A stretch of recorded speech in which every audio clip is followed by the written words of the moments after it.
আসসালামু আলাইকুম, কেমন আছেন সবাই? আশা করি সবাই ভালো আছেন। আলহামদুলিল্লাহ, আমরাও সবাই ভালো আছি। ভিডিওটা করছিলাম পয়লা বৈশাখের দিন, তো সেই ভিডিওটাই আর কি আজকে আপলোড দিতেছি। কয়েকদিন তো হয়ে গেল।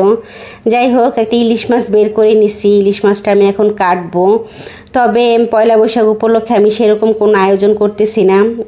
মানে করে না অনেকেই তো পয়লা বৈশাখ উপলক্ষে পান্তা ইলিশ করে, তো আমি সেইভাবে কোনো কিছুই করতেছি না। কারণ আমার ছেলে মেয়ে একদমই পান্তা খেতে ভালোবাসে না, যার কারণে আর কি পান্তাটা আমি আর করি নাই। যাই হোক, আর এইখানে হলো কিছু আলু সেদ্ধ করে নিচ্ছি, আলু ভর্তা করব। তো আলু ভর্তার জন্য কিছু পেঁয়াজ ভেজে উঠাই নিচ্ছি, আর কিছু শুকনা মরিচ ভাজছি।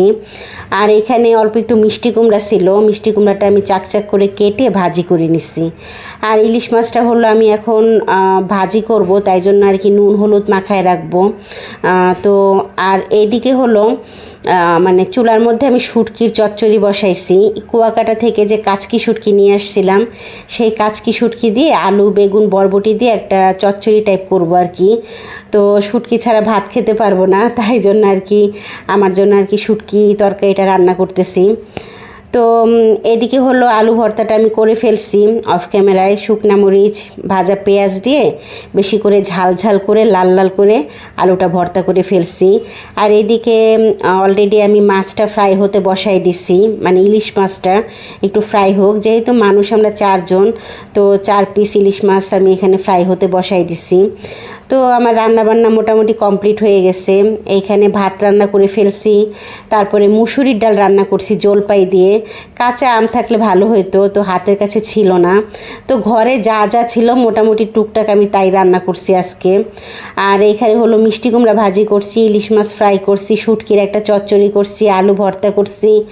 আর মানে ইলিশ মাছ আর হলো মিষ্টি কুমড়া ভাজিতে আমি হলো একটু পেঁয়াজ বেরেস্তা করে দিচ্ছি, মানে সৌন্দর্যের জন্য আর কি। যাই হোক, আর এদিকে হলো ছেলে কোচিং থেকে চলে আসছে, এসে গোসল করতে গেছে। তো ছেলের জন্য আমি একটু ভাতটা বেড়ে নিছি। ভাত বেড়ে আমি এখন একটু রেডি হব। আমার খুব ইচ্ছা করতেছে একটু শাড়ি পরতে, যেহেতু পয়লা বৈশাখ।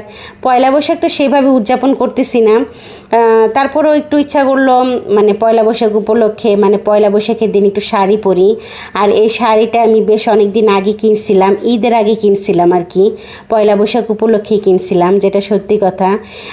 তো এখানে আমার মেয়েও রেডি হয়েছে, আমিও রেডি হয়েছি।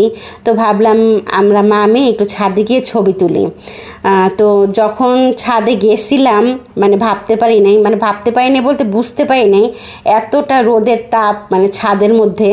আসলে ছাদে তো সবসময় ওঠা হয় না, সবসময় বলতে আমি ছাদে একদমই আসি না, প্রয়োজন ছাড়া একদমই আসি না আর কি।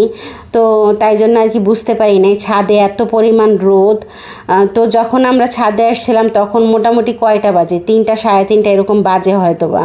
তো ছাদে এসে তো মানে গরমে পাগল হয়ে গেছি, সারা শরীর জ্বালা পোড়া করতেছিল রোদের তাপে, এতটা পরিমাণ মানে রোদের তাপ ছিল আর কি সেদিন, মানে পয়লা বৈশাখের দিন। আর দেখতেই পাচ্ছেন আমি শাড়ি পরছি, তো শাড়িতে আমাকে কেমন লাগতেছে কমেন্ট করে জানাবেন। আর এই শাড়িটা আমি রংপল্লী থেকে নিয়েছিলাম, রংপল্লী একটা পেজ, তো সেই রংপল্লী থেকে এই শাড়িটা আমি অর্ডার করে আনাইছিলাম আর কি। তো শাড়িটা পরে আমার কাছে খুব ভালো লাগতেছিল, মানে একদম মানে কমফোর্ট ফিল করতেছিলাম একদম, মানে কটনের মধ্যে আর কি শাড়িটা, লাল সাদার মধ্যে আর কি শাড়ি।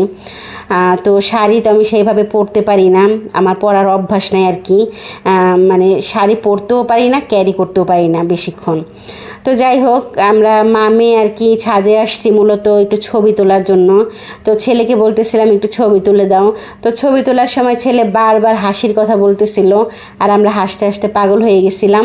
আর এইদিকে হলো মানে এত পরিমাণ রোদের তাপ ছিল, বেশিক্ষণ আমরা ছাদে থাকতে পারি নাই, তাই জন্য আর কি খুব একটা ছবিও তোলা হয় নাই। দুই একটা ছবি তুলে মানে ভালো ভালো দেখে আর কি, মানে বেশ অনেকগুলো ছবি তুলছিলাম, জাস্ট দুই একটা রেখে সব ডিলিট করে ফেলছি, মানে রোদের তাপে মানে কোনো ছবি সুন্দর আসতেছিল না।